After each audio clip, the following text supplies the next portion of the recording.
Welcome to my class. आज हम लोग देखेंगे मोशन इन ए प्लेन। इससे पहले हम लोगों ने motion in A one dimension देखा था और देखा था कि किस तरह वेक्टर अलजेब्रा काम करता है, वेक्टर क्या है।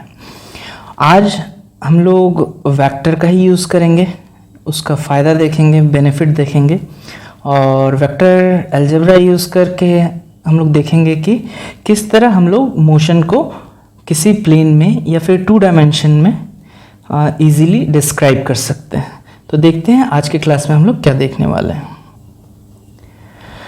आज की क्लास में हम लोग देखेंगे कि जब एक प्लेन की बात होती है तो हम लोग जनरली एक्स एक्सिस और वाई एक्सिस की बात करते हैं।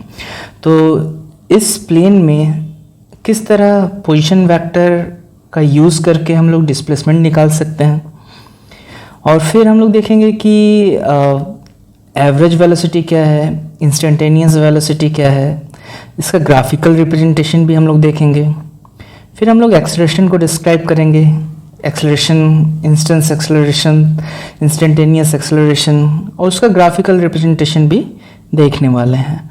फाइनली इस क्लास में हम लोग देखेंगे कि जो काइनेमेटिक इक्वेशंस हैं उसको किस तरह यूटिलाइज किया जा सकता है किसी मोशन को डिस्क्राइब करने के लिए इन ए प्लेन या फिर टू डायमेंशन में।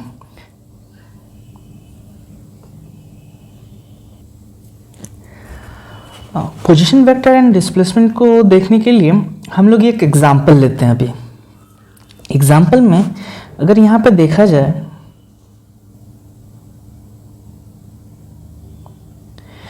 यहाँ पे P एक पॉइंट है 2 and 4 जो कि एक कोऑर्डिनेट सिस्टम में दिया गया है। अब अगर हम लोग इसको ओरिजिन O से देखें तो उस पोजीशन के साथ जो वेक्टर क्रिएट होगा वो हमारा पोजीशन वेक्टर होगा। तो हमारा पोजीशन वेक्टर कुछ इस तरह का दिखेगा। ये हमारा पोजीशन वेक्टर। अगर यहाँ पे OP हमारा पोजीशन वेक्टर है, उसको लिखेंगे कैसे?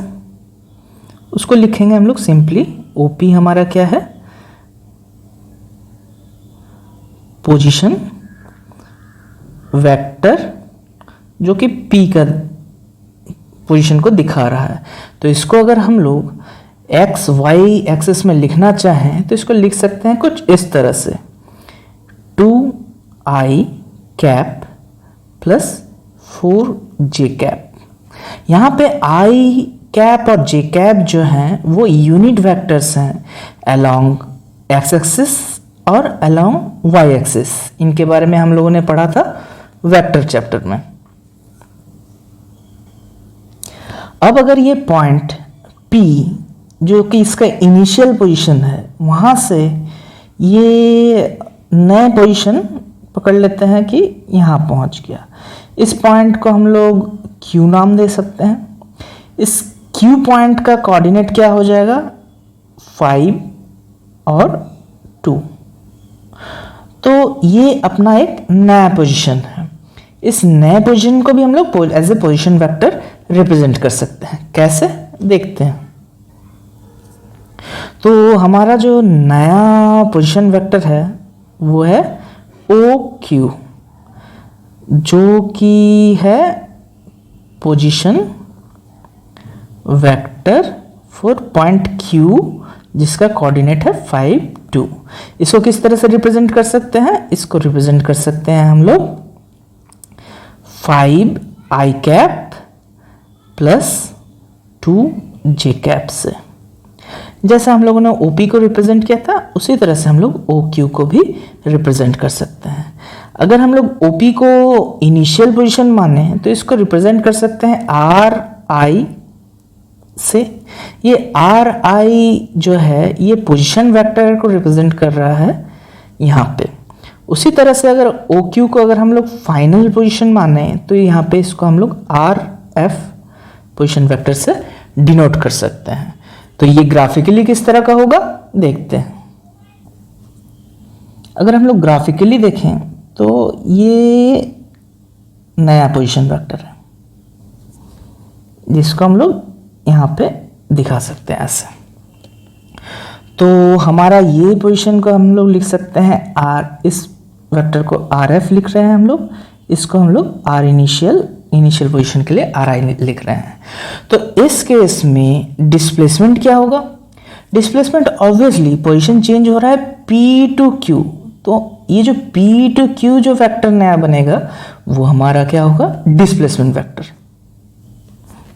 तो पी टू क्यू कुछ इस तरह का डिस्प्लेसमेंट वेक्टर हमारा बने, ये एरो का साइन इधर हो जाएगा। तो ग्राफिकली तो ये ऐसा ही कुछ दिख रहा है। देखो यहाँ पे गौर से, ये एक ट्रायंगल है, राइट?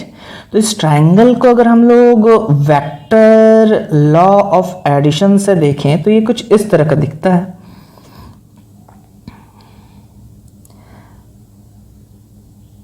जो हमारा OQ है वो रिप्रेजेंट करता है OP प्लस PQ को, राइट?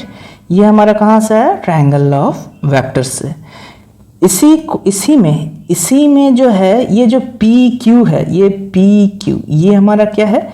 Displacement vector. ये PQ हमारा है डिस्प्लेसमेंट वेक्टर, या फिर कह सकते हैं डिस्प्लेसमेंट। इसको हम लोग नाम दे देते हैं S, सिंपली S से इसको रिप्रेजेंट करेंगे, ठीक है? तो अगर अब हम लोग सारे चीज़ों को यहाँ पे वैल्यू बैठा दें तो कुछ इस तरह का दिखेगा, RF is equal to RI plus अपना डिस्प्लेसमेंट वेक्टर। तो इस इक्वेशन को थोड़ा और सॉल्व करें तो हमें मिलता है displacement vector is equal to R final, मतलब जो भी फाइनल पोजीशन वेक्टर था वो माइनस इनिशियल पोजीशन वेक्टर। तो ये हमारा क्या हो जाएगा? ये हमारा हो जाएगा डिस्प्लेसमेंट वेक्टर। तो इस एग्जाम्पल में हम लोग पता करेंगे कि हमारा डिस्प्लेसमेंट वेक्टर का वैल्यू कितना होगा। हम लोग यहाँ पे देख चुके हैं कि जैसे RF का वैल्यू यहाँ पे 5i प्लस 2j है, उसी तरह से RI जो कि इनिशियल पोजीशन का पोजीशन वेक्टर था उसका वैल्यू 2i प्लस 4j है। तो यहाँ पे जो डिस्प्लेसमेंट वेक्टर होगा उसका वैल्यू आ जाएगा यहाँ पे 5i plus 2j minus 2i plus 4j। इसको हम लोग एनालिटिकली सॉल्व करेंगे तो हमारा जो डिस्प्लेसमेंट वेक्टर है वो आ जा रहा है कितना? ये 5 में से 2 गया, ये 3i माइनस 2j। तो इस तरह से ये हमारा नया डिस्प्लेसमेंट वेक्टर निकल के आ गया। अगर कोई पूछे कि तुम्हारा डिस्प्लेसमेंट वेक्टर का मैग्नीट्यूड क्या होगा, तो जो मैग्नीट्यूड होगा वो हो जाएगा क्या? रूट अंडर जो भी डिस्प्लेसमेंट वेक्टर का वैल्यू है उसका स्क्वायर प्लस -2 का स्क्वायर, यानी ये हो जाएगा कितना? 9 प्लस 4 रूट अंडर 13। जो हमारा मैग्नीट्यूड है वो रूट अंडर 13 के बराबर आ जाएगा।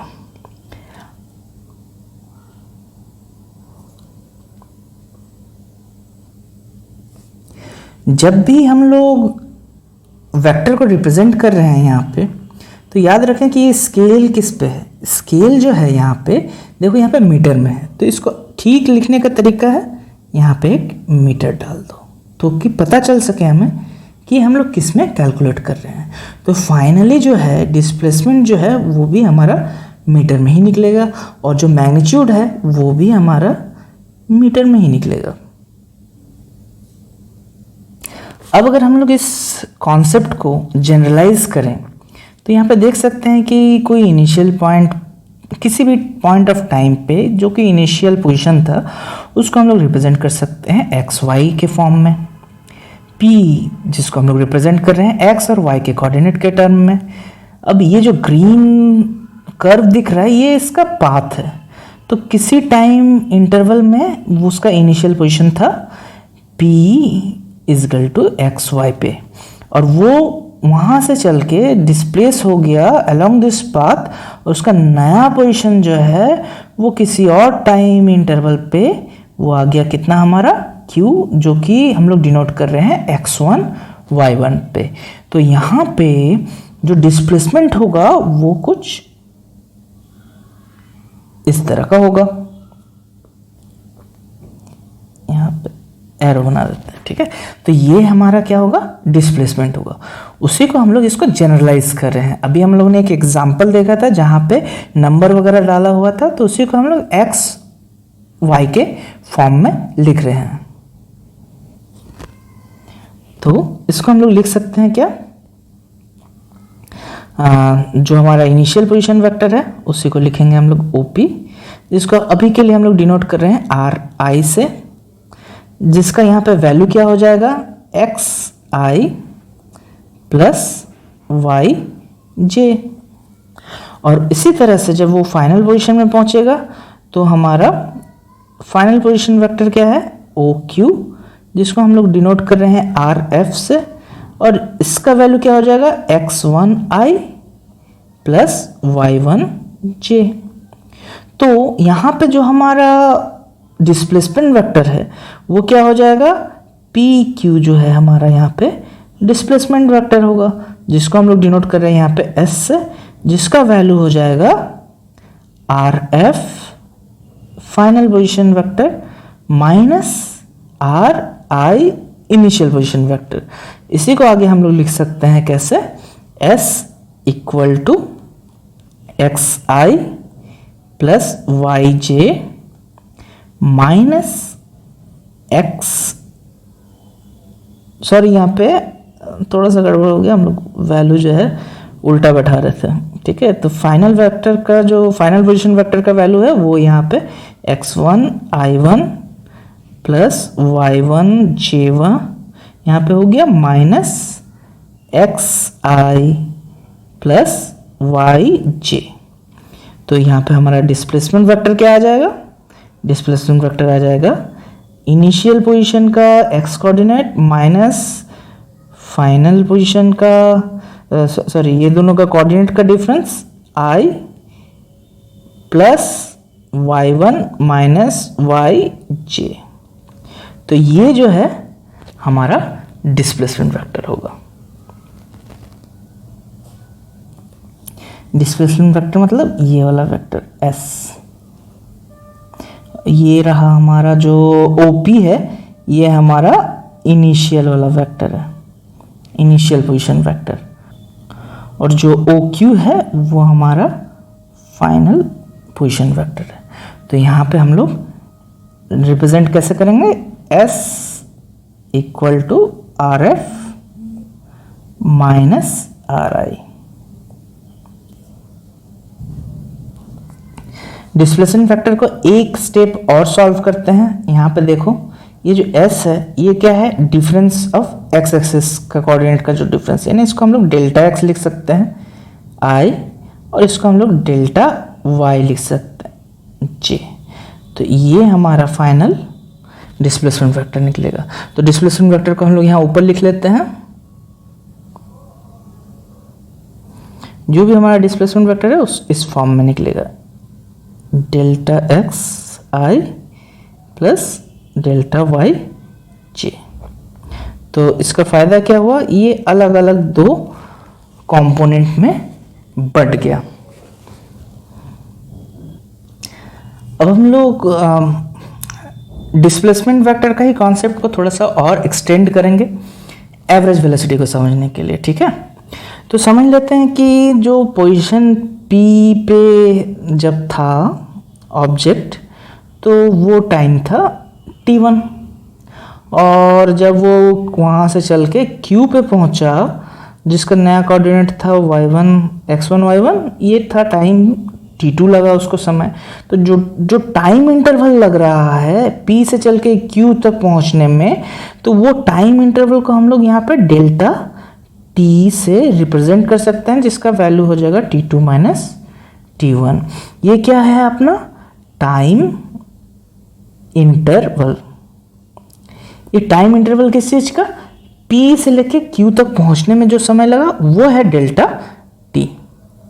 ठीक है, तो जब डेल्टा T समय लग रहा है इसको P से लेके Q तक पहुंचने में, तो अगर आपसे कोई पूछे कि एवरेज वेलोसिटी क्या थी,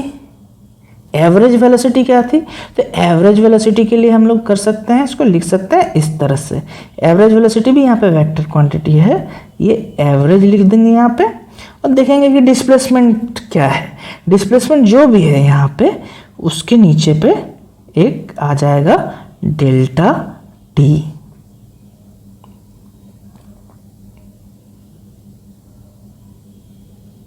डेल्टा T ये कैसे है? एवरेज वेलोसिटी हम लोग जानते हैं कैसे क्या होता है। एवरेज वेलोसिटी होता है हमारा जो भी डिस्प्लेसमेंट है उसमें कितना समय लगा उसका रेशियो।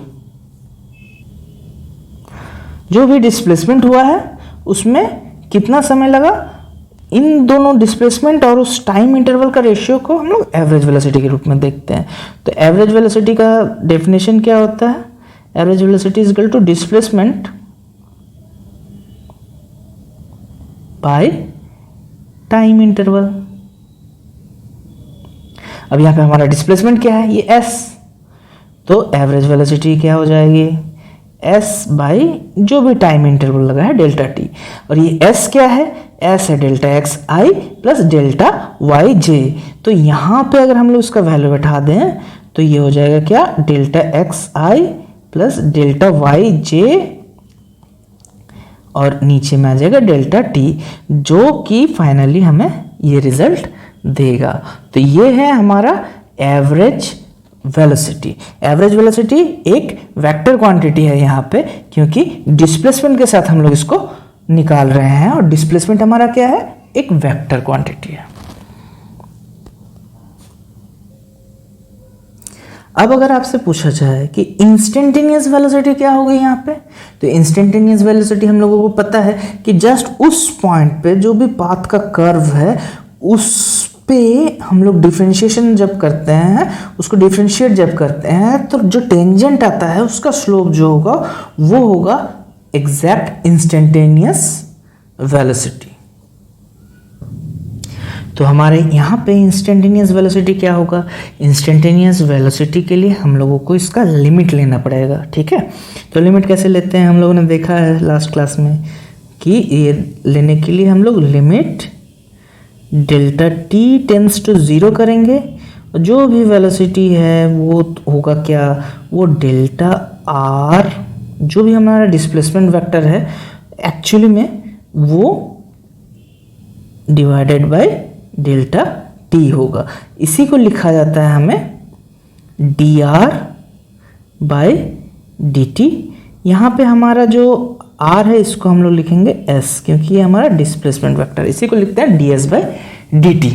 ठीक है, तो यहाँ पे अगर हम लोग लिमिट का अप्लाई करें तो किस तरह का दिखेगा? ये दिखेगा कुछ इस तरह का। जब ds बाई dt करेंगे हम लोग, डिफ्रेंशिएट करेंगे, तो हमें क्या मिलेगा? Instantaneous velocity. तो अगर इंस्टेंटेनियस वेलोसिटी चाहिए तो हमें मिल जाएगा क्या? dx by dt i plus dy by dt j। ये क्या होगा? हमारा इंस्टेंटेनियस वेलोसिटी। यहाँ पे क्या कर रहे हैं हम लोग? x को एक बार डिफरेंशिएट कर रहे हैं जो भी छोटा टाइम इंटरवल है dt से, और फिर हम लोग डेल्टा y का लिमिटिंग केस ले रहे हैं, मतलब dy बाई dt हो जा रहा है। तो इसी चीज को लिखा जा सकता है v इज इक्वल टू, ये देखो dx बाई dt है, तो हम लोग वन डायमेंशनल मोशन में पढ़े थे dx बाई dt क्या होता है? vx velocity along x axis, तो इसको लिख सकते हैं vx i कैप, और ये हो जाएगा vy j cap.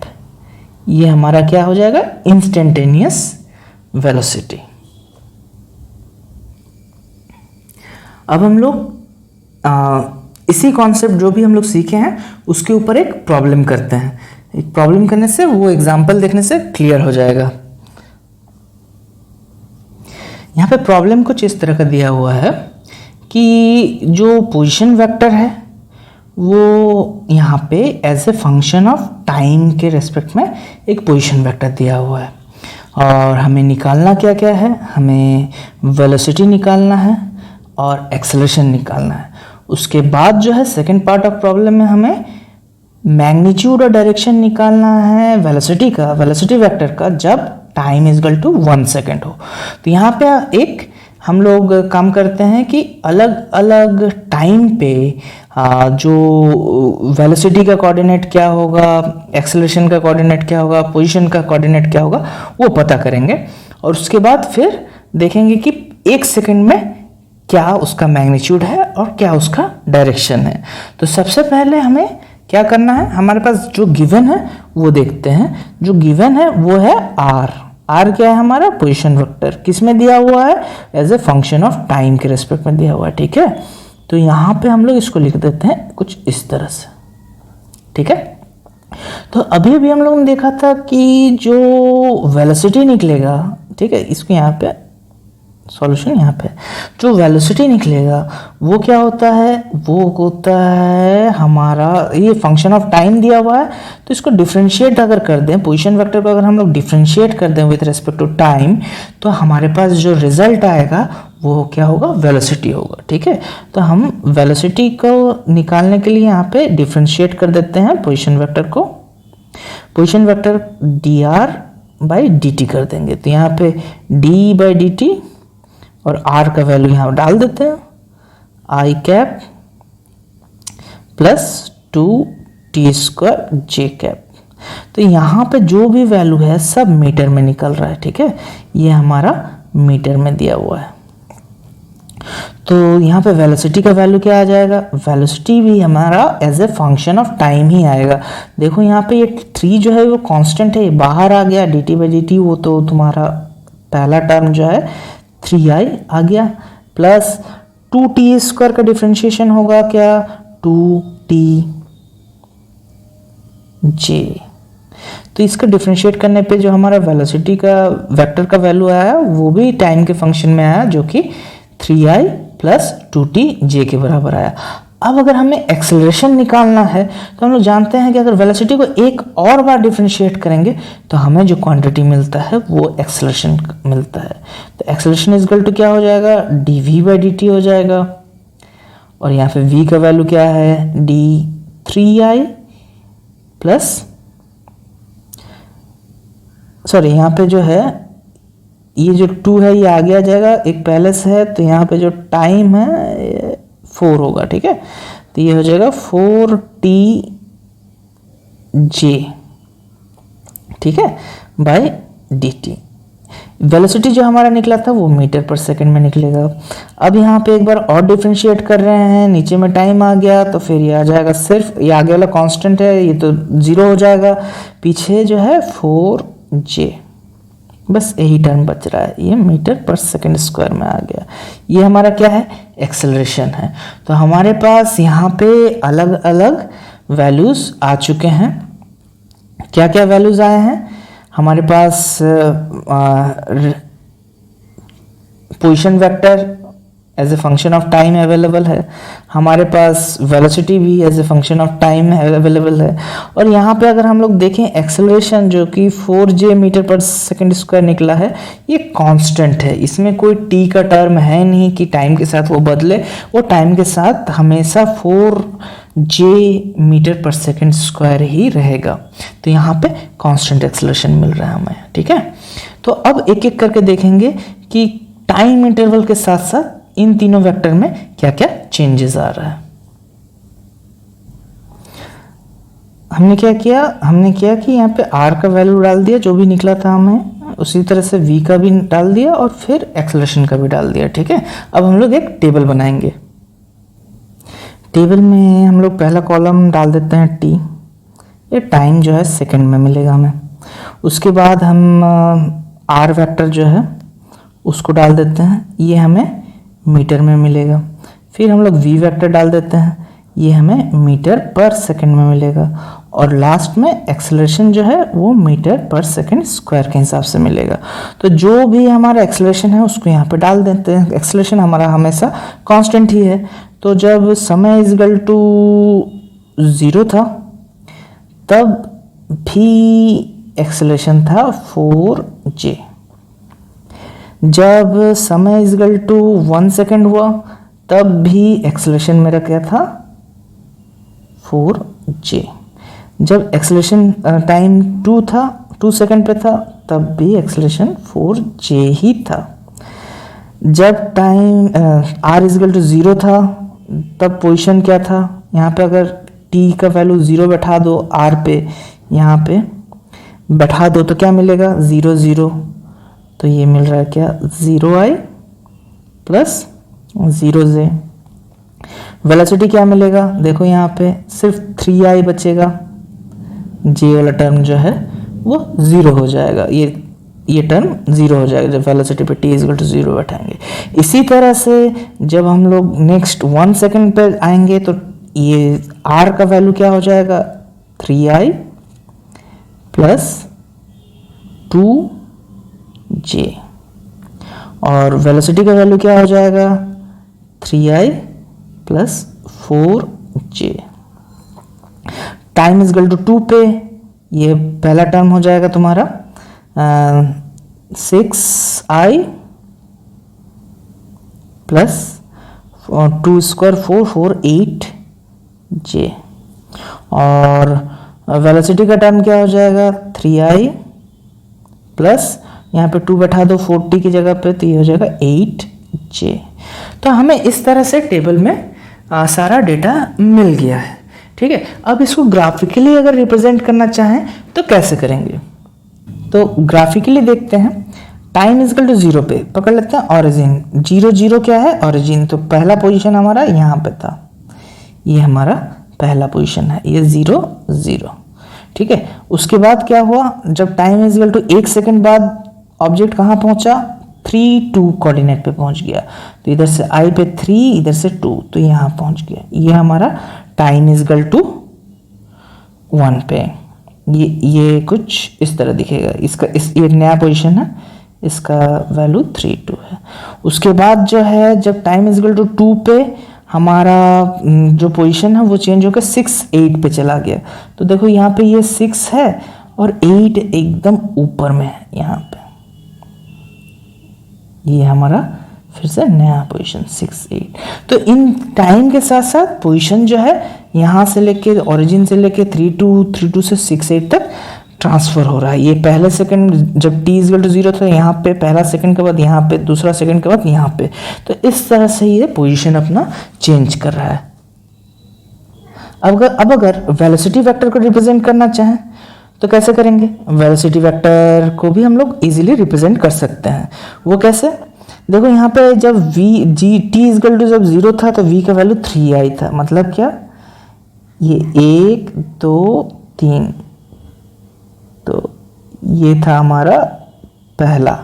First second में वेलोसिटी का डायरेक्शन अलोंग एक्सिस था और वो कुछ इस तरह से दिख रहा था। ठीक है, उसके बाद जो है जब t इक्वल टू 1 सेकंड में हमारा वेलोसिटी का वैल्यू चेंज होकर 3:4 हो गया। 3:4 का मतलब क्या है, यहाँ पे अगर ओरिजिन लें तो यहाँ पे देखो 1 2 3, मतलब क्या इस तरफ आएंगे 3 और ऊपर की तरफ j की तरफ 4, 1 2 3 4।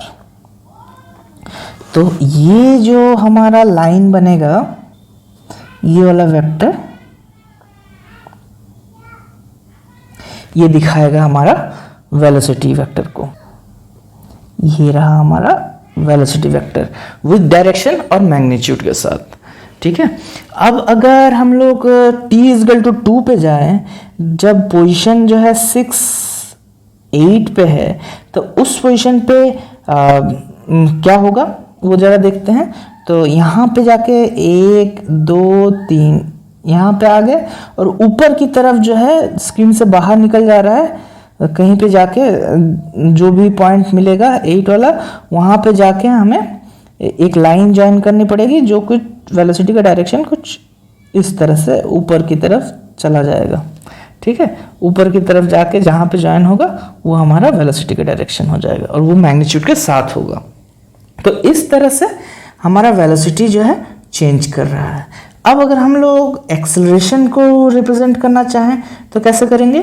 तो यहाँ पे देखो t इजकल टू 0 पे पोजीशन क्या था, यहाँ पे उस वक्त एक्सेलरेशन क्या था 4j, मतलब क्या 1 2 3 4, ये हमारा एक्सेलरेशन था, ठीक, ये एक्सेलरेशन था, ये क्या था एक्सेलरेशन। जब समय 1 सेकंड बाद एक्सेलरेशन का वैल्यू तो चेंज नहीं हुआ, यानी एक्सेलरेशन का डायरेक्शन भी चेंज नहीं हुआ, हमेशा y एक्सिस की तरफ ऊपर 4 यूनिट तक ही रहेगा। तो वो सारे रिप्रेजेंट कैसे करेंगे देखते हैं। तो यहाँ पे जब 1 सेकंड के बाद भी ये 4 यूनिट तक का एक्सेलरेशन है, तो ये हमारा एक्सेलरेशन है। और उसके बाद जब वो और ऊपर जाता है तो वहाँ पे भी, तो ऊपर में भी एक्सेलरेशन का वैल्यू सेम ही रहेगा। यहाँ पे भी एक्सेलरेशन 4 यूनिट कुछ इस तरह से हो जाएगा। ये हमारा एक्सेलरेशन का डायरेक्शन चेंज नहीं हो रहा है, मैग्नीट्यूड भी चेंज नहीं हो रहा है, साथ साथ में वेलोसिटी जो है वो अपना डायरेक्शन चेंज कर रही है। तो यहाँ पे अगर आप कोई पूछे कि पाथ किस तरह का होगा, तो पाथ हमारा कुछ इस तरह का होगा। यहाँ से स्टार्ट होगा, यहाँ से जो भी स्टार्ट हो रहा है देखो यहाँ से टेंजेंट से हिसाब से स्टार्ट होगा, फिर वो कर्व जो है आगे बढ़ता जाएगा, फिर यहाँ पे भी इसका टेंजेंट हो जाएगा, फिर ऐसे ही सीधे जाके यहाँ पे भी टेंजेंट होते हुए ये आगे निकल जाएगा। तो पाथ कुछ इस तरह का कर्व मिलेगा। कर्व ठीक से नहीं बना लेकिन कुछ इसी तरह का ही मिलेगा।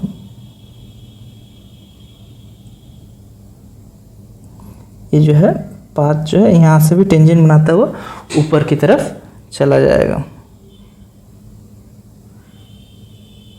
तो पोजीशन जो है इस पाथ को फॉलो कर रहा है, यहाँ पे एक पैराबोलिक टाइप ऑफ पाथ यहाँ पे कर्व फॉलो कर रहा है। तो यहाँ पे अगर गौर से देखें तो देख सकते हैं कि वेलोसिटी का डायरेक्शन और एक्सेलरेशन का डायरेक्शन सेम नहीं है, दोनों में कुछ ना कुछ एंगल है हमेशा, तभी 2 डायमेंशनल मोशन पॉसिबल होता है। जब वेलोसिटी का डायरेक्शन और एक्सेलरेशन का डायरेक्शन दोनों सेम हो जाता है तो वो 1 डायमेंशनल मोशन हो जाता है।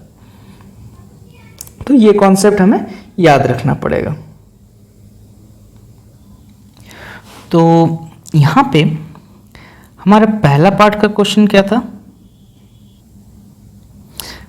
यहाँ पे हमारा पहला पार्ट का क्वेश्चन क्या था, हमें निकालना था VT और AT। तो यहाँ पे देखो हम लोगों ने एक्सेलरेशन और वेलोसिटी दोनों ही टाइम के रेस्पेक्ट में निकाल लिया है। तो हमारा VT क्या हो जाएगा 3I plus 4TJ metre per second, और AT क्या हो जाएगा acceleration with respect to time, यह हो जाएगा तुम्हारा 4J।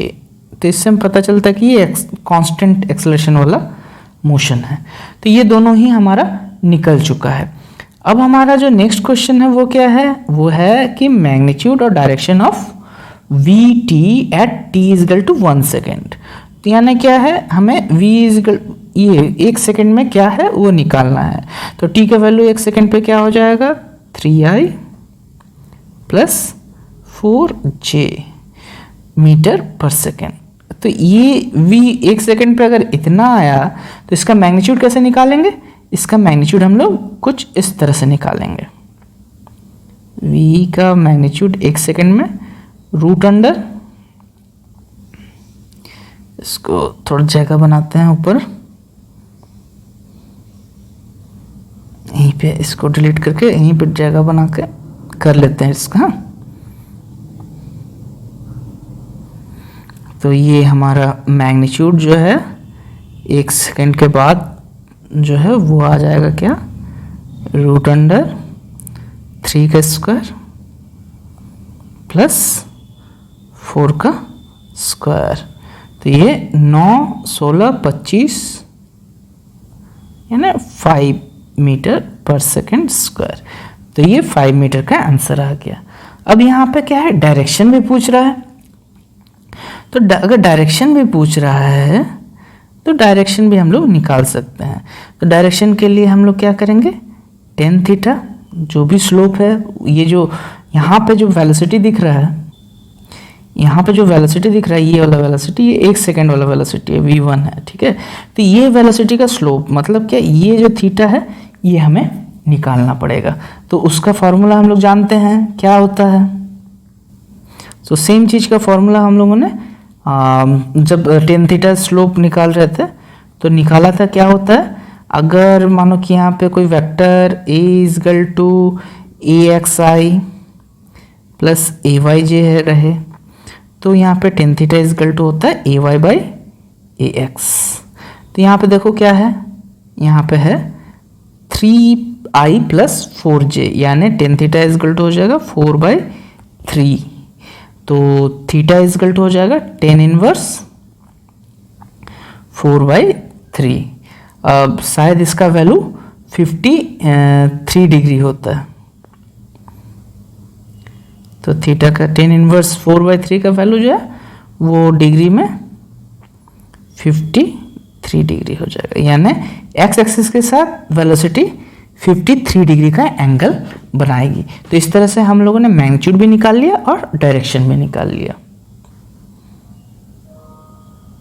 तो देखेंगे कि जो वेलोसिटी होता है, एवरेज वेलोसिटी, उसका ग्राफिकल मतलब क्या होता है। ग्राफिकल अगर उसको रिप्रेजेंट करें तो उसका मतलब क्या होगा।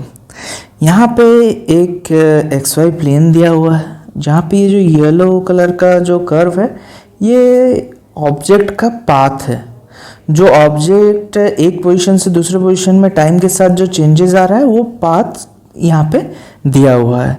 तो पकड़ लेते हैं कि जो इनिशियल पोजीशन था उसका वो कोई यहाँ पे था, तो उसका जो इनिशियल पोजीशन वेक्टर हमारा ये वाला होगा, ठीक है। तो ये हमारा इनिशियल पोजीशन वेक्टर है। तो ये जो इनिशियल पोजीशन वेक्टर है इसको हम लोग आर आई से डिनोट कर रहे हैं, ठीक है। तो इस आर आई का वैल्यू पकड़ लेते हैं। अगर उसको रिप्रेजेंट करना चाहें हम लोग तो उसको कैसे रिप्रेजेंट करेंगे, उसको रिप्रेजेंट करेंगे r i equal to x i, जो भी इनिशियल कोऑर्डिनेट था वो एक्स वाला वो into i cap plus y i and j cap. तो ये तुम्हारा इनिशियल पोजीशन वेक्टर यहाँ पे दिखा रहा है। ये जो इनिशियल पोजीशन पे था उस वक्त जो टाइम था वो पकड़ लेते हैं हम लोग t1 है। ये हमारा क्या है, इनिशियल टाइम, ठीक है। तो उसके बाद जो है ये यहाँ से यहाँ पहुँच गया होगा। जब यहाँ से यहाँ पहुँचा तो उस वक्त इसी पाथ कह रहा हूँ, तो उस वक्त जो टाइम था वो हमारा पकड़ लेते हैं t2 है। तो ये जो नेक्स्ट पोजीशन है इसको हम लोग फाइनल पोजीशन की तरह ट्रीट करेंगे और इसका भी एक पोजीशन वेक्टर जरूर होगा जिसको हम लोग RF से रिप्रेजेंट करेंगे, यानी फाइनल पोजीशन का पोजीशन वेक्टर। तो हमारा जो फाइनल पोजीशन वेक्टर होगा वो कुछ इस तरह दिखेगा, राइट। इसको हम लोग नाम देते हैं RF। तो RF को हम लोग किस तरह से रिप्रेजेंट कर सकते हैं, RF को हम लोग रिप्रेजेंट कर सकते हैं, पकड़ लेते हैं RF इक्वल टू ये XFI प्लस YFJ, जो टाइम t2 पे वहाँ पे पहुँचा है वो हो जाएगा। तो इस बीच में ये XF RF ये सब क्या है वो अभी हम लोग देख लेंगे थोड़ा सा। तो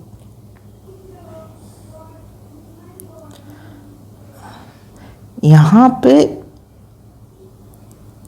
इस पोजीशन के लिए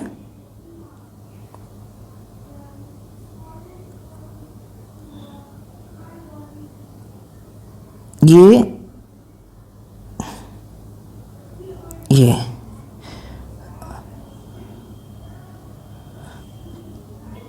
तो यहाँ पे जो है ये जो वैल्यू है जो इनिशियल पोजीशन का है ये हमारा वाई आई, और ये वाला वैल्यू जो है ये हमारा एक्स आई।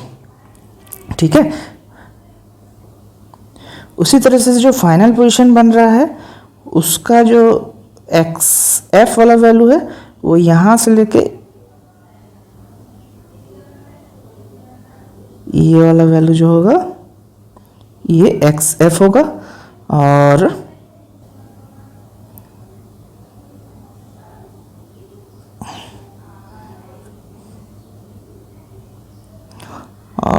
यहाँ से लेके जो ये वाला वैल्यू होगा ये हमारा वाई एफ हो जाएगा, ये बड़ा वाला वैल्यू। ठीक है, तो फिर अब अगर हम लोग डिस्प्लेसमेंट वेक्टर को दिखाना चाहें तो कैसे दिखा सकते हैं?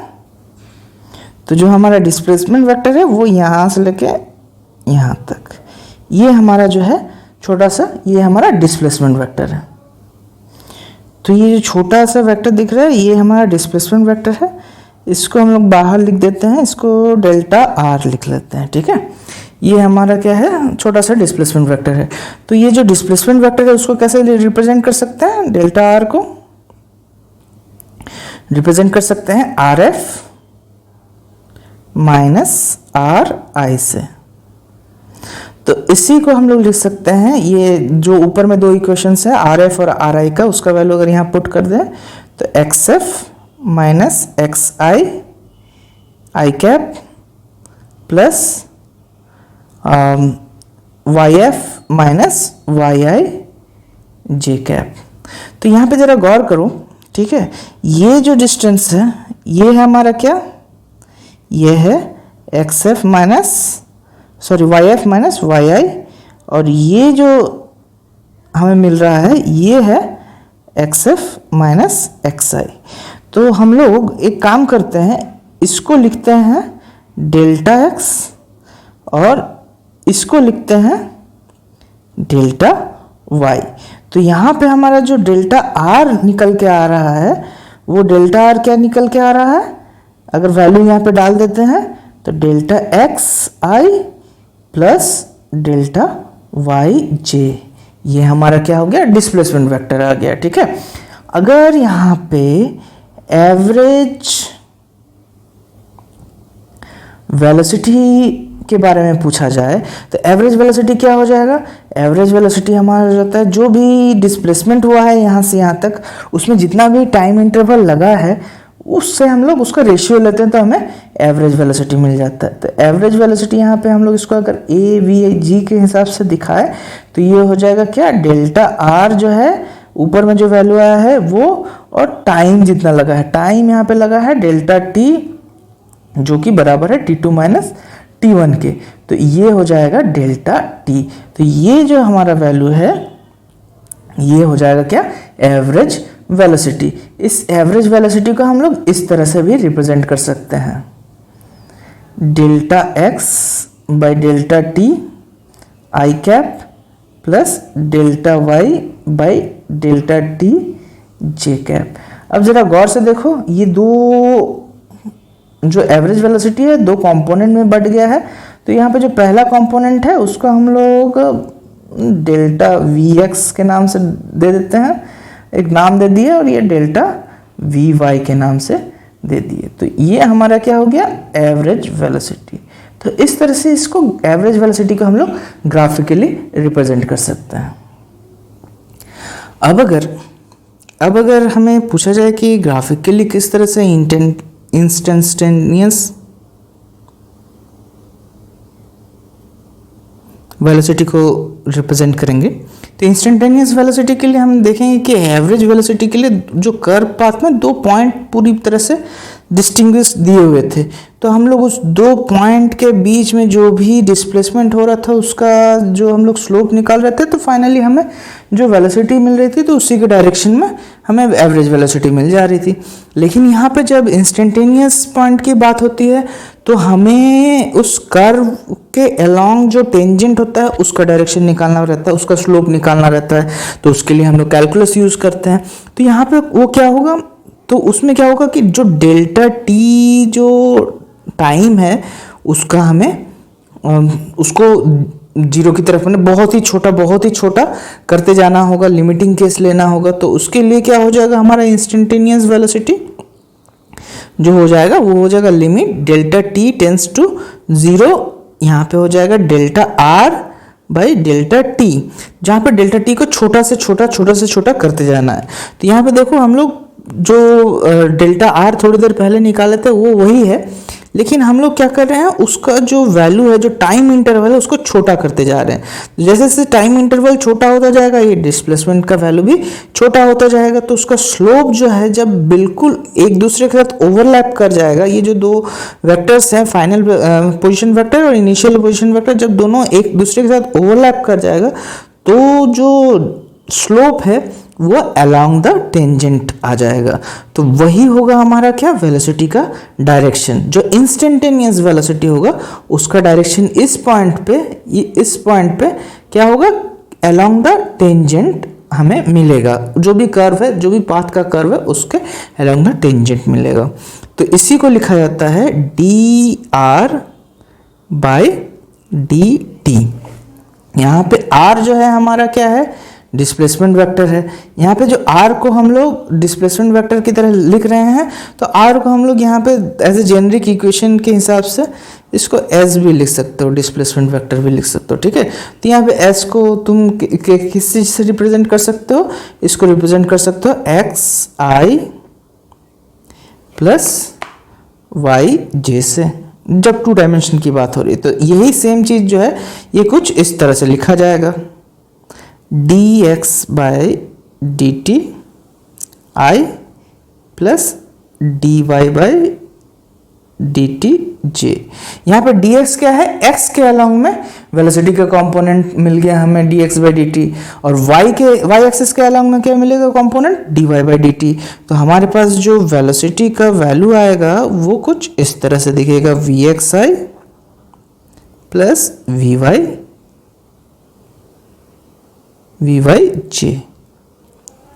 तो ये हमारा क्या हो गया, इंस्टेंटेनियस वेलोसिटी। तो इस तरह से इसको हम लोग ग्राफिकली रिप्रेजेंट कर सकते हैं।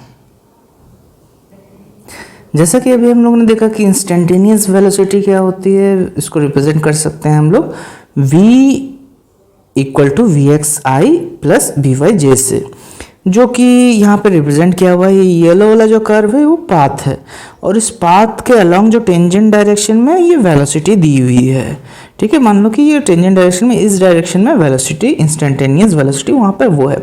अब ये जो फॉर्मूला है इसके साथ किस तरह से रिलेट करेंगे ग्राफिकली, वो अभी देखते हैं। तो क्या करेंगे हम लोग यहाँ से एक परपेंडिकुलर डाल देंगे, ठीक है। यहाँ से भी एक परपेंडिकुलर डाल देंगे, तो ये एक एंगल क्या हो जाएगा, 90 डिग्री। अब इस पॉइंट P पे, इसको पॉइंट P मान लेते हैं। यहाँ पे P पॉइंट पे हमें दी हुई है क्या, इंस्टेंटेनियस वेलोसिटी। तो यहाँ पे जो वेलोसिटी कंपोनेंट होगा अलोंग एक्स एक्सिस, यहाँ से यहाँ तक का जो डिस्टेंस है, ये डिस्टेंस कहलाएगा Vx, और यहाँ से यहाँ तक का जो डिस्टेंस है, ये डिस्टेंस कहलाएगा Vy, और ये एंगल क्या हो जाएगा, ये एंगल हो जाएगा थीटा। तो अगर हमें कहा जाए कि इस वेलोसिटी का डायरेक्शन क्या होगा इस पॉइंट पे, तो वो हो जाएगा क्या, theta is equal to tan inverse Vy by Vx। तो इस तरह से with the help of vector का जो हम लोगों ने रिजोल्यूशन देखा था, वेक्टर को किस तरह से डिकम्पोज कर सकते हैं, तो इस तरह से ये हेल्प मिलती है हमें फिजिक्स के प्रॉब्लम सॉल्व करने में। तो यहाँ पे क्या सुविधा है कि जब हम लोग किसी वेक्टर को इस तरह Vxi प्लस Vyj में डिवाइड कर देते हैं, तो ये x के अलोंग में एक इंडिपेंडेंट मूवमेंट का जो वैल्यू है वो दिखाता है, और y के डायरेक्शन में दिखाता है अलग वैल्यू, ठीक है। तो ये जो लेंथ है Vx, इसको अगर हम लोग विथ यूनिट वेक्टर i के साथ कंसीडर करें तो वो कुछ इस तरह का वेक्टर रिप्रेजेंट करेगा, ये अलोंग दिस एक वेक्टर रिप्रेजेंट करेगा। और Vy का जो लेंथ है, ये अगर j के साथ कंसीडर करें तो ये एक अलग वेक्टर रिप्रेजेंट करेगा, जो आपस में परपेंडिकुलर होंगे। और साथ में अगर ट्रायंगल लॉ भी देखें तो दोनों मिलके हमें मिलता है क्या, इंस्टेंटेनियस वेलोसिटी। तो इस तरह हम लोग वेलोसिटी को अलग अलग तरीके से ग्राफिकली रिप्रेजेंट कर सकते हैं। अब हम लोग देखेंगे कि एक्सेलरेशन, एवरेज एक्सेलरेशन क्या होता है और इंस्टेंटेनियस एक्सेलरेशन क्या हो सकता है यहाँ पे। तो यहाँ पे अगर हम लोग बात करें एवरेज एक्सेलरेशन की, तो पकड़ लेते हैं ये हमारा एवरेज एक्सेलरेशन है। एवरेज एक्सेलरेशन क्या होना चाहिए? तो जो भी टाइम इंटरवल डेल्टा टी के अलोंग जो भी एवरेज वेलोसिटी में चेंज आ रहा है, उसका रेट ऑफ चेंज जो है वो हमें एवरेज एक्सेलरेशन देगा। तो वो क्या हो जाएगा? तो उसी चीज़ को हम लोग लिख सकते हैं डेल्टा वी जो है वो एवरेज बाय डेल्टा टी, जो भी टाइम इंटरवल लगा। यहाँ पे डेल्टा वी का वैल्यू क्या हो सकता है? यहाँ पे डेल्टा वी का वैल्यू हो जाएगा डेल्टा वी एक्स, मतलब क्या, वेलोसिटी अलोंग एक्स एक्सिस कितना चेंज हो रहा है उसी टाइम डेल्टा टी के इंटरवल में, प्लस डेल्टा वाई वेलोसिटी, जो वाई वेलोसिटी कंपोनेंट जो वाई एक्सिस में है वो कितना चेंज हो रहा है with respect to time along Y axis. तो जो हमारा एवरेज एक्सेलरेशन होगा, इसको ठीक से लिखते हैं, ये ए वी जी, ये एक्सेलरेशन जो होगा वो फाइनली हमें मिलेगा क्या? Delta v x by delta T i plus delta v y by delta T j. अब जरा गौर करो यहाँ पे delta v x by delta t क्या है? ये average acceleration along x axis है। तो इसी चीज को हम लोग लिख सकते हैं ए एक्स आई, और ये लिखा जा सकता है डेल्टा ए वाई जे। तो इस तरह से हम लोग एवरेज एक्सेलरेशन निकाल सकते हैं।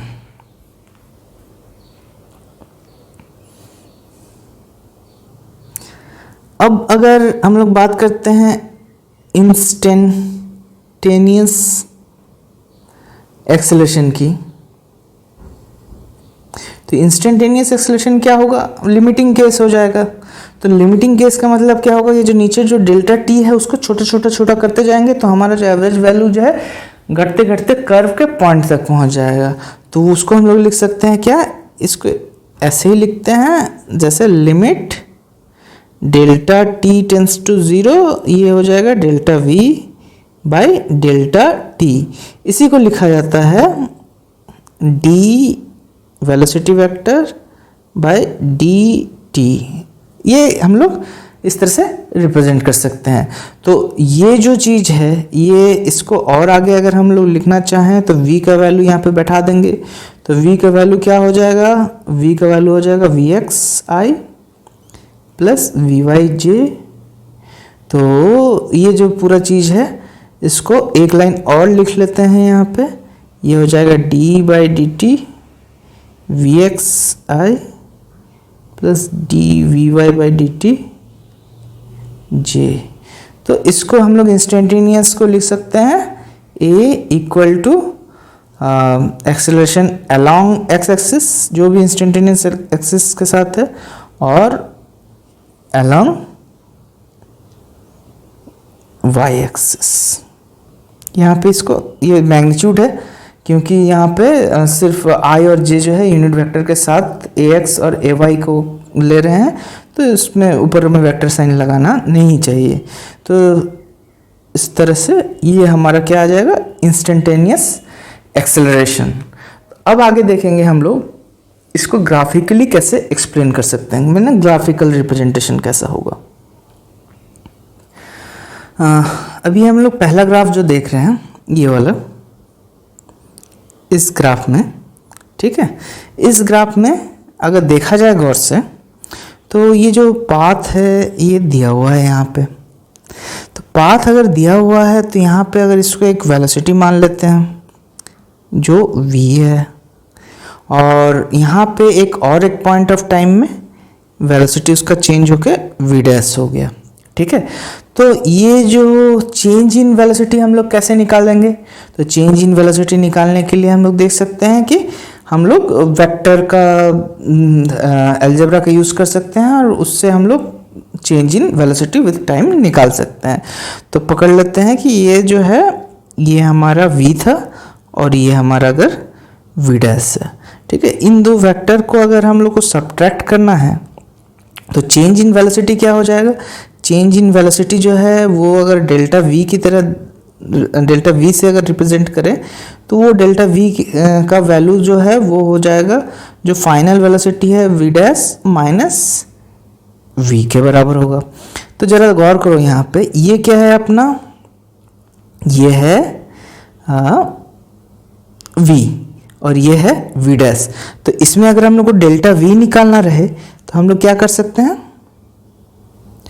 हम लोग करेंगे क्या, इसको यहाँ से मूव करके इसके यहाँ पे डाल देंगे, ठीक है। और फिर तो इसको यहाँ पे डालने के बाद जो ट्रायंगल लूप क्लोज हो रहा है तो उससे जो वैल्यू मिल रहा है वो डेल्टा v के बराबर आ जाएगा। तो यहाँ पे जरा इस ट्रायंगल को अगर गौर से देखें तो v सिर्फ v plus delta v equal to v dash दे रहा है, यानी delta v equal to v dash minus v का वैल्यू आ जाएगा। तो यहाँ पे हमारा वेलोसिटी का जो वैल्यू है वो यहाँ पे क्लियरली दिख रहा है। अगर वेलोसिटी का वैल्यू इस तरफ है तो एक्सेलरेशन भी, तो एक्सेलरेशन का डायरेक्शन क्या होगा, एक्सेलरेशन का डायरेक्शन हमारा यहाँ इस तरफ कहीं पे एक्सेलरेशन का डायरेक्शन होगा, क्योंकि ये चेंज इन वेलोसिटी का डायरेक्शन दिखा रहा है। ये जो डेल्टा v है वो चेंज इन वेलोसिटी का डायरेक्शन दिखा रहा है, उसी चेंज की तरफ ही हमारा एक्सेलरेशन भी डायरेक्ट करेगा। तो ये हमारा एक्सेलरेशन का डायरेक्शन हो जाएगा, ठीक है। अब इसी ग्राफ को हम लोग आगे भी ले चलते हैं, देखते हैं कि इसको जो चेंज इन वेलोसिटी है, जो वेलोसिटी जो दो डिफरेंट पॉइंट में है उसको अगर हम लोग क्लोज लाएं, टाइम इंटरवल को घटाते जाएं, तब क्या होता है। तो यहाँ पे अगर हम लोग देखें कि किस तरह जब एक्सेलरेशन में हम लोग टाइम जो इंटरवल है उसको घटाते जाते हैं तो टाइम इंटरवल जैसे जैसे कम होता जा रहा है वैसे वैसे डेल्टा v जो है वो भी छोटा होता जा रहा है, और उसी के अकॉर्डिंग जो चेंज इन वेलोसिटी का डायरेक्शन है उसी के अलोंग भी एक्सेलरेशन का भी डायरेक्शन चेंज होता जा रहा है। और जब यहाँ पे अलोंग द कर्व हमारा वेलोसिटी आ जाएगा उस पॉइंट पे एक्सेलरेशन का वैल्यू भी हमारे को मिल जाएगा, हमें मिल जाएगा, और वो हो जाएगा क्या, इंस्टेंटेनियस एक्सेलरेशन का रिप्रेजेंटेशन। तो इस तरह से हम लोग ग्राफिकली एक्सेलरेशन को रिप्रेजेंट कर सकते हैं इन ए प्लेन। जैसे कि हम लोग जानते हैं कि जो किनेमेटिक इक्वेशंस होते हैं वो जनरली यही 5 वेरिएबल के ऊपर डिपेंड करते हैं, और ये 3 बेसिक इक्वेशंस है। यहाँ पे पहला इक्वेशन को अगर हम लोग वेक्टर फॉर्म में लिखें, क्योंकि अभी हम लोग कंसिडर कर रहे हैं इन ए प्लेन, और तो उसको हम लोग लिख सकते हैं v is equal to u plus a t। t यहाँ पे स्केलर क्वांटिटी है, बाकी जो भी है वो वेक्टर फॉर्म में है। यहाँ पे अगर तीसरा नंबर इक्वेशन को गौर से देखें तो यहाँ पे ये मैग्नीट्यूड का स्क्वायर है, v स्क्वायर, यहाँ पे सेम मैग्नीट्यूड का स्क्वायर है u square plus 2a dot s। ये जो है हमारा ये है डॉट प्रोडक्ट। हम लोग थोड़ी ही देर में देखेंगे कि ये डॉट प्रोडक्ट क्यों होता है, ठीक है, क्रॉस प्रोडक्ट क्यों नहीं होता है, उसको हम लोग एक्सप्लेन करेंगे। वो हम लोग देखेंगे कि ये आखिर ऐसा क्यों है, ठीक है। तो अगर यहाँ पे जो हमारा वेलोसिटी है वो अगर कंपोनेंट वाइज डिवाइड कर दें हम लोग उसको, तो उसको लिख सकते हैं vxi प्लस vyj। उसी तरह से हम लोग जो u है उसको भी लिख सकते हैं क्या, uxi प्लस uyj। और यहाँ पे एक्सेलरेशन भी सिमिलरली हम लोग कंपोनेंट वाइज डिवाइड कर सकते हैं, किसमें, axi और ayj में। तो अब ये सारे वैल्यूज अगर हम लोग इक्वेशन 1 में पुट कर दें तो हमें क्या मिलता है, हमें मिलता है कि v इक्वेशन 1, हाँ इक्वेशन 1 वाले को इक्वेट कर रहे हैं हम लोग इस इक्वेशन को। तो यहाँ पे जो लेफ्ट हैंड साइड है वहाँ पे आ जाएगा vxi plus vyj equal to u x i plus u Y जे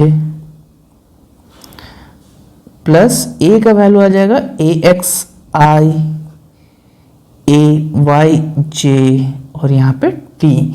अगर इसको और एक थोड़ा सा सॉल्व कर लें, एक लाइन और सॉल्व कर लें, तो यहाँ पे हम लोग देख सकते हैं कि ये कुछ इस तरह का दिखेगा। यू एक्स, सारा आई कंपोनेंट को एक साथ लिख लेते हैं, a x t i plus u y plus a Y t जे।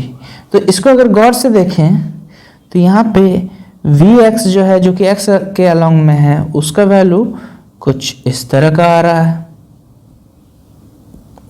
और वी वाई जो हमारा y के अलोंग में है, वो y एक्सिस के अलोंग में है, वो हमारा ए वाई टी, ये इक्वेशन में आ रहा है। तो इससे क्या फ़ायदा हुआ कि हम लोग कोई भी मोशन इन वन प्लेन को रिजॉल्व कर सकते हैं दो एक्सेस में, और वो दो जो है इंडिपेंडेंटली, मतलब कि एक दूसरे पर डिपेंड ना होके as a one dimensional motion की तरह काम करेगा। Motion in a straight line along x axis की तरह काम करेगा, ये motion in a straight line का इक्वेशन जो है वाई एक्सिस की तरफ काम करेगा। ठीक है, तो यही होता है इसका बेनिफिट, रिजॉल्व करने का बेनिफिट ये होता है कि हम लोग एक कॉम्प्लेक्स मोशन को सिंपल डायमेंशन में तोड़ के उसको सॉल्यूशन, उसको एनालिसिस कर सकते हैं। अब अगर हम लोग अभी अभी निकाला कि दोनों को तोड़ दिया, रिजॉल्व कर दिया एक्स और वाई एक्सिस में पहला इक्वेशन को, अब दूसरा इक्वेशन में देखो यहाँ पे डिस्प्लेसमेंट वेक्टर दिया हुआ है। डिस्प्लेसमेंट वेक्टर को हम लोग क्या लिख सकते हैं, हम लोग लिख सकते हैं S X i plus S Y जे, यानी एस के अलोंग में जो डिस्प्लेसमेंट है वो, और वाई के अलोंग में जो डिस्प्लेसमेंट है वो। तो इसको अगर हम लोग इधर वैल्यू बैठा दें इक्वेशन 2 में, इक्वेशन 2 में सारा वैल्यू अगर हम लोग पुट कर देंगे तो कुछ इस तरह से दिखेगा, S X I S Y J equal to U का वैल्यू भी हम लोग पुट कर सकते हैं, U x I U Y J, T जैसा का है वैसा ही रहेगा, हाफ ए का value A X I A Y J और ये टी स्क्वायर। इन दोनों को भी अगर हम लोग कंपेयर करेंगे एक सॉल्व करने के बाद तो कुछ ऐसा ही दिखेगा। तो यहाँ पे अगर कंपेयर करें तो u x T plus half A x T square i plus यहाँ पे आ जाएगा u Y T plus half ए वाई टी स्क्वायर जे।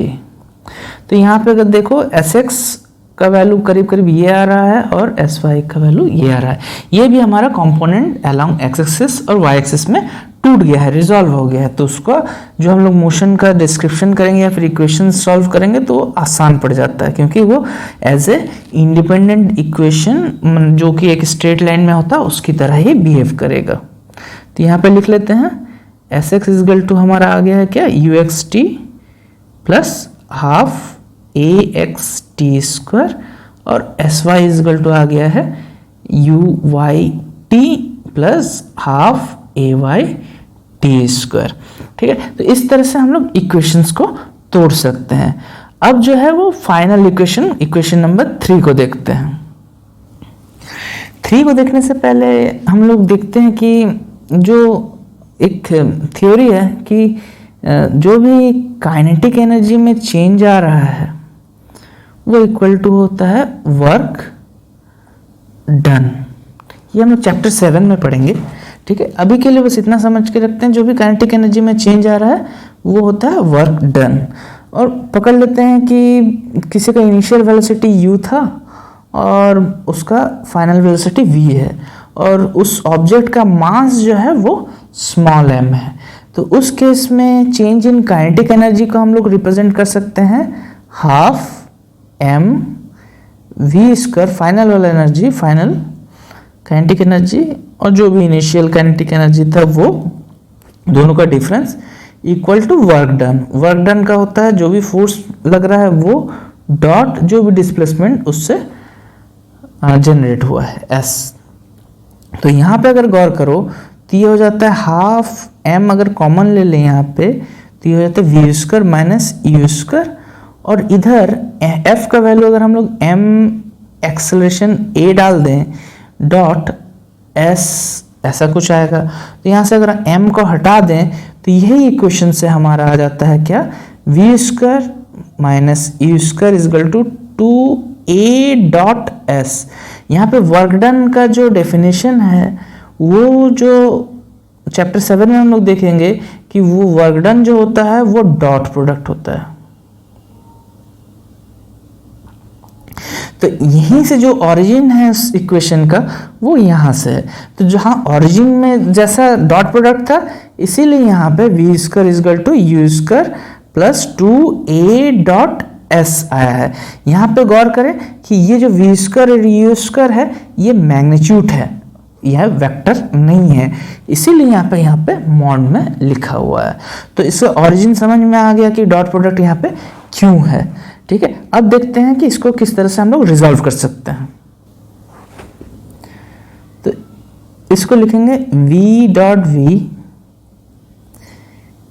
u dot u plus 2a dot s।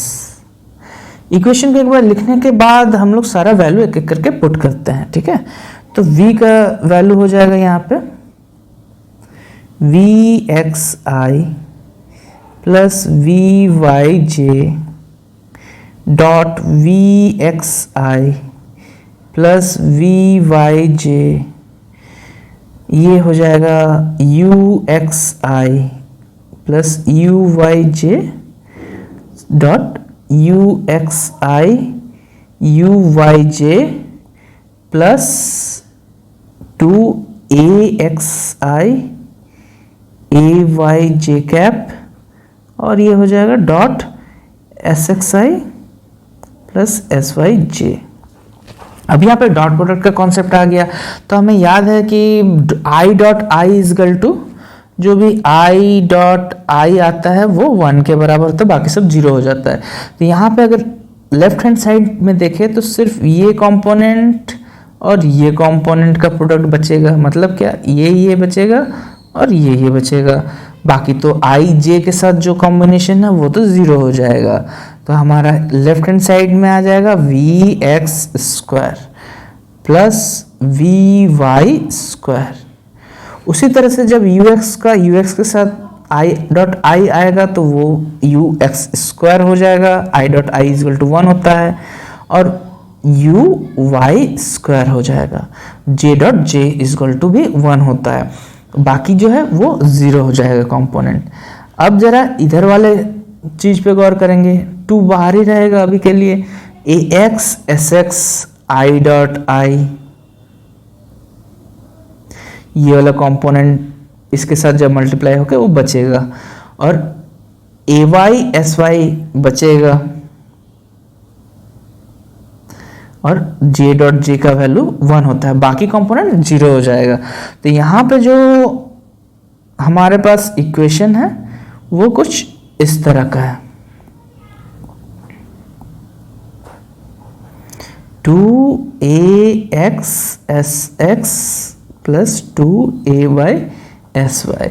इसको अगर हम लोग कंपेयर करें, देखें तो दोनों को वैल्यू अगर अलग अलग करें तो फिर वो यहाँ पे हम लोग लिख सकते हैं vx square is equal to ux square plus 2ax sx। उसी तरह से vy square is equal to हो जाएगा uy whole square plus 2ay sy। तो इस तरह से हम लोग जो भी कैनेमेटिक इक्वेशंस हैं उसको एक्स एक्सिस और वाई एक्सिस के अलोंग रिजॉल्व कर सकते हैं, जिससे हमारा सॉल्यूशन अप्रोच में बहुत आसानी हो जाता है। तो यहाँ पे एक एग्जांपल करते हैं। तो एग्जांपल में दिया हुआ है इनिशियल वेलोसिटी, एक्सेलरेशन का वैल्यू दिया हुआ है, और पूछ रहा है कि जब पोजीशन का एक्स कंपोनेंट या एक्स कोऑर्डिनेट 84 मीटर होगा तब वाई कंपोनेंट और y कोऑर्डिनेट क्या होगा, ये क्वेश्चन है। ठीक है, तो इसका मतलब है कि जो पोजीशन वेक्टर है, पोजीशन वेक्टर में जो भी है उसका y कंपोनेंट हमें निकालना है। ठीक है, तो इसी को सॉल्व करने के लिए हम लोग क्या करेंगे, पहले u और a को लिख लेंगे इस फॉर्मेट में, u x i u y j, और a इक्वल टू हो जाएगा क्या, a x i a y j। इन दोनों इक्वेशन को अगर कंपेयर करें तो देखो क्या आ रहा है, x एक्सिस के अलोंग, अगर हम लोग सिर्फ x एक्सिस के अलोंग, x एक्सिस के अलोंग देखो, ठीक है, तो x एक्सिस के अलोंग में यहाँ पे हम लोग लिख सकते हैं ux equal to 5 metre per second, और अगर y एक्सिस के अलोंग में देखो तो uy is equal to 0 metre per second, क्योंकि यहाँ पे j कंपोनेंट तो है ही नहीं। उसी तरह से ax को लिख सकते हैं हम लोग यहाँ पे 3 मीटर पर सेकेंड स्क्वायर, क्योंकि i के साथ 3 है, और ay को लिख सकते हैं हम लोग 2 मीटर पर सेकेंड स्क्वायर, क्योंकि ay के साथ जो है वो j कंपोनेंट है। तो हमारे पास सारा कंपोनेंट जो है हम लोगों ने डिवाइड कर लिया। अब एक बार कंपोनेंट डिवाइड हो गया, जो भी डेटा था हमारे पास वो मिल चुका है हमें, और यहाँ पे देखो x कंपोनेंट 84 मीटर है, यानी जो भी हमारा डिस्प्लेसमेंट वेक्टर था, पकड़ लो तो ये डिस्प्लेसमेंट वेक्टर s, इसको लिख सकते हैं हम लोग xi प्लस syj। तो यहाँ पे बोल रहा है कि x कंपोनेंट जो है वो 84 मीटर है, यानी s is equal to 84j plus इसका y कंपोनेंट भी कुछ होगा, लेकिन वही हमें निकालना है। ठीक है, तो यहाँ पे हम लोग लिख सकते हैं क्या, sx इक्वल टू 84 मीटर, और sy हमें निकालना है। तो फिर इसको आगे हम लोग सॉल्व करते हैं। तो एक इक्वेशन जो है किनेमेटिक इक्वेशंस, वो होता है क्या, sx is equal to uxt plus half axt square, ये हमारा इक्वेशन है। इसी इक्वेशन को यहाँ पे अगर हम लोग पुट कर दें सारे वैल्यू, तो यहाँ पे हो जाएगा 84 इक्वल टू u का वैल्यू हो जाएगा 5, t का वैल्यू तो पता नहीं है, निकाल सकते हैं हम लोग इस इक्वेशन से, हाफ, यहाँ पे ये 3 हो गया, और ये हो जाएगा क्या, t स्क्वायर। तो ये जो इक्वेशन आया है हमारे पास, इसको अगर हम लोग सॉल्व करें तो सॉल्व करने के बाद हमारे पास क्या आता है, ये देखते हैं, 3t square plus 10t minus 168 equal to 0, ये इक्वेशन आ गया। इस इक्वेशन से हमारा जो है t का वैल्यू जो अगर सॉल्व किया जाए तो वो आ जाता है कितना, करीब करीब 6 सेकेंड। ठीक है, 6 आएगा। अब t का वैल्यू अगर हमें मिल गया है 6 सेकेंड, तो उसको अगर हम लोग y एक्सिस में पुट कर दें, क्योंकि टाइम तो उतना ही लग रहा है ना, टाइम तो x डायरेक्शन में भी टाइम 6 सेकेंड लगा है, तो y डायरेक्शन में भी 6 सेकेंड ही लगेगा। तो अगर हम लोग इसको पुट कर दें तो यहाँ पे uy t dot plus half axt square, तो यहाँ पे जरा देखो sy का वैल्यू, ये uy अगर 0 है तो आगे वाला टर्म जो है वो 0 हो जाएगा, तो ये हो जाएगा हाफ। a क्या है, a हमारा क्या है, ax का वैल्यू क्या है, यहाँ पे देख लो, जो भी है वो x का वैल्यू हो जाएगा, तो ये हो जाएगा 2, और यहाँ पे जो t है अभी भी निकाला हम लोगों ने, क्या हो गया, 6 का स्क्वायर। तो यहाँ पे जो है हमारा जो sy निकला वो निकला क्या, 36 मीटर। तो यहाँ पे जो है हमारे पास जो भी पोजीशन वेक्टर था वो डिस्प्लेसमेंट का, तो फिर वो हमारे एकदम आराम से कोऑर्डिनेट सारा मिल गया, 36j के बराबर होगा, यानी कि sy जो y कंपोनेंट होगा वो 36 मीटर के बराबर होगा। और अभी जो है जो नेक्स्ट पार्ट का क्वेश्चन है वो बोल रहा है कि जो 6 सेकंड के बाद जो भी टाइम लग रहा है 6 सेकंड के बाद उस पोजीशन में मतलब कि 36 वाले पोजीशन में वेलोसिटी क्या होगा, ये हमारा नेक्स्ट क्वेश्चन है। तो हम लोग को देखना है कि हमें ये तो मिल गया कि हाँ इस पोजीशन तक पहुंचने में हमें टाइम लगा है, टोटल इस डिस्प्लेसमेंट में टाइम लगा है 6 सेकंड। अब 6 सेकंड के बाद जो है उस पॉइंट पे जब पहुंच गया है, कोऑर्डिनेट पे जब पहुंच गया है, तो उस पॉइंट पे हमारा वेलोसिटी क्या होगा, ठीक है। तो हमारे पास जो भी डेटा है अभी यहाँ पे एक और ऐड कर दें हम लोग, यहाँ पे ये 36 मीटर।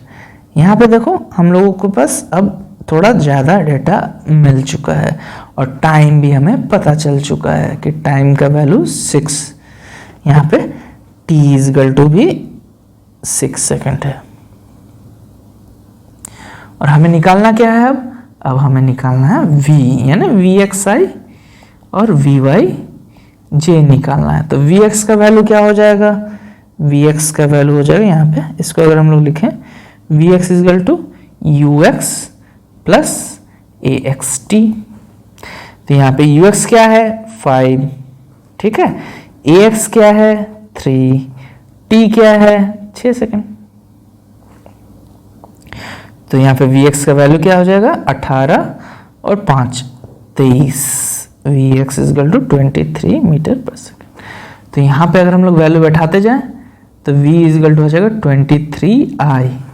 उसी तरह से हम लोग vy निकालें तो यहाँ पे ui इक्वल टू 0 हो गया, प्लस a2 टाइम लगा है 6, यानी vy इक्वल टू 12 मीटर पर सेकंड, यानी ये आ जाएगा प्लस 12j। तो अब जो है इन्हीं इक्वेशंस के साथ हमारे पास सारा डेटा आ चुका है।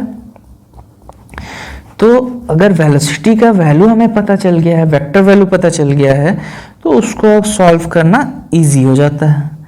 तो वो क्या हो जाएगा हमारा v इक्वल टू दिया हुआ है हमारा 23i प्लस 12j।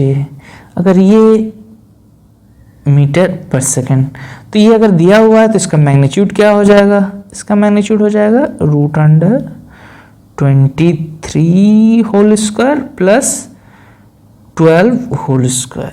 ये करीब आता है 673, जिसका वैल्यू करीब 25.95 के 94 के आसपास होगा, 95 मीटर पर सेकंड। तो इसी को लिख सकते हैं हम लोग 26 मीटर पर सेकंड। तो ये हमारा वेलोसिटी का वैल्यू आ गया। अगर वेलोसिटी का वैल्यू अगर हमारा इतना आ गया, अगर उसी पॉइंट पे अगर बोलेगा कि वेलोसिटी का डायरेक्शन क्या होगा, तो हम लोग आराम से tan थीटा वाला फॉर्मूला लगा देंगे यहाँ पे। तो वेलोसिटी का डायरेक्शन थीटा इक्वल टू हो जाएगा tan inverse y by x, यानी vy बाई vx, यानी 12/23। तो ये हमारा डायरेक्शन निकल गया, वेलोसिटी निकल गया उस पॉइंट पे। तो ये एक एग्जांपल था। तो यहीं पे आज के क्लास का डिस्कशन हम लोग ख़त्म करेंगे। एक बार रिकैप करते हैं कि आज हम लोगों ने क्या क्या देखा। आज हम लोगों ने देखा कि पोजीशन वेक्टर और डिस्प्लेसमेंट के साथ किस तरह से बिहेव करता है, किस तरह से मोशन होता है, और किस तरह से हम लोग उसको वेक्टर का यूज़ करके, वेक्टर अलजेब्रा का यूज़ करके उसको सॉल्व कर सकते हैं। फिर हम लोगों ने देखा कि एवरेज वेलोसिटी और इंस्टेंटेनियस वेलोसिटी को किस तरह से डिस्क्राइब करेंगे इन ए प्लेन। फिर उनका ग्राफिकल रिप्रेजेंटेशन भी देखा हम लोगों ने। एक प्रॉब्लम भी किया हम लोगों ने, देखा कि किस तरह से एक्सेलरेशन का डायरेक्शन और वेलोसिटी का डायरेक्शन अलग अलग होना चाहिए, तभी वो एक प्लेन में मूव करेगा। नहीं तो अगर सेम डायरेक्शन में होगा तो वो एज ए स्ट्रेट लाइन ही मोशन करेगा। फिर हम लोगों ने एवरेज एक्सेलरेशन और इंस्टेंटेनियस एक्सेलरेशन का ग्राफिकल रिप्रेजेंटेशन देखा और उनको समझा, उनको फॉर्मूलेज देखें। उसके बाद फिर किनेमेटिक इक्वेशंस को किस तरह से दो एक्सिस में रिजॉल्व करके हम लोगों ने सॉल्व किया, और एक प्रॉब्लम भी उसके बारे में देखा। तो thank you for your time. आज के लिए बस इतना ही।